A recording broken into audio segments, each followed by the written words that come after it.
2013's Man of Steel was a very divisive film. It was. A lot of people out there went into it ready for it to be awesome, and they hated it because of how it treated Superman.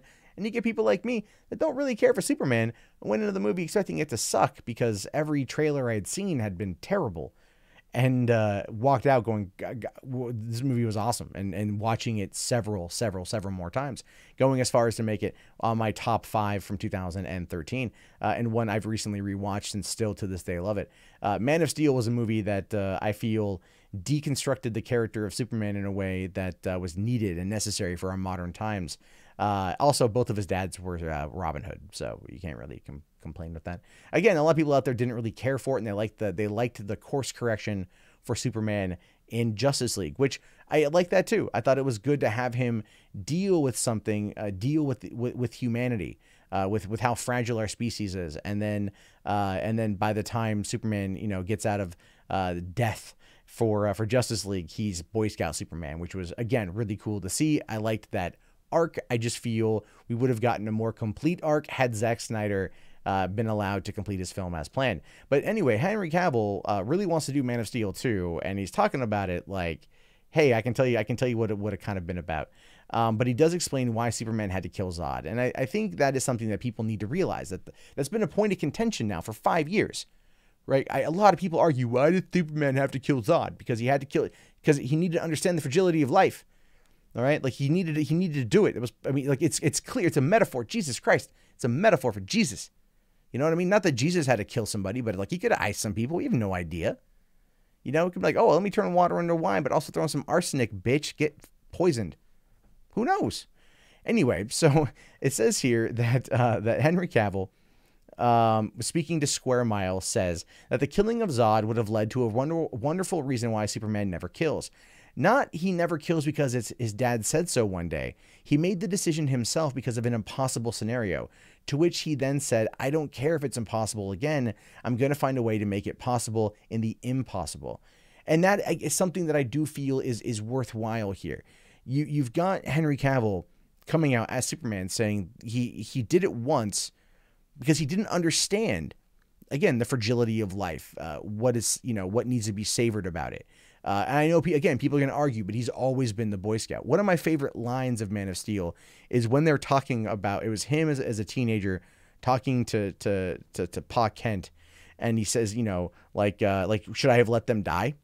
Because to protect my identity. And he's like, maybe.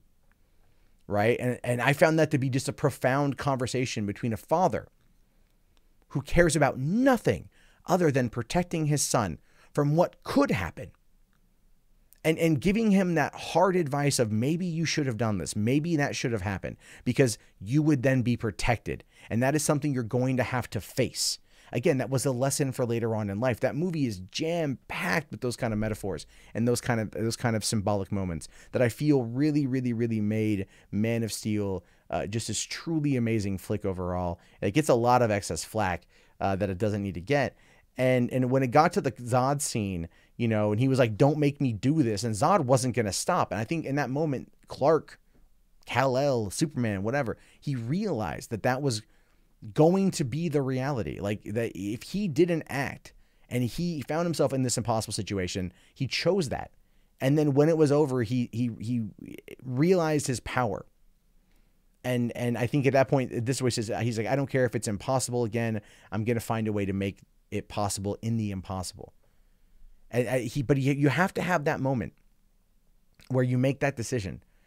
And I loved the deconstruction. I would have loved to have seen what they would have done with this on the side. I would have loved to have seen what would have happened as a result of all this. But unfortunately, we didn't get a lot of that in regards to the movie, because it all kind of fell apart. And so I kind of expect in a couple days at Comic-Con, when they talk about this, when they unveil their slate for the next couple years, because they're going to unveil what's going to be coming down the road.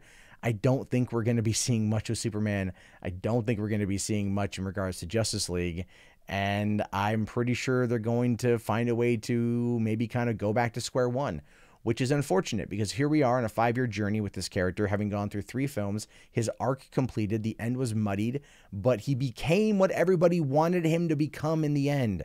And we should be given that. We should be granted the moment for Superman to actually be Superman, to be the Boy Scout, because he went through the trials and tribulations, and he's finding ways to make the impossible possible in that moment and acting like that. Because that was, again, part of his entire arc with Batman v Superman, was the, like, I can't be everywhere at once. I feel the burden of the weight of the world on my shoulders. And again, my favorite moment from that movie came from one of the deleted scenes where he just calls his mom. And he's just like, because the entire time, Clark, not being human, knowing he's not being human, has been searching for his humanity. And I think every single person watching this right now understands what it's like to be in that moment where all you want is to just talk to your mom.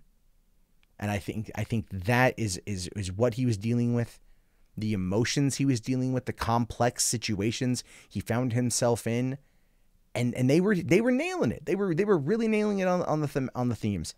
I really hope we get to see a Snyder Cut thing come out of Comic-Con too, but it's just not going to happen. It's just not going to happen, and that's really, really damn unfortunate, because I would love there to be this thing. I would love there to be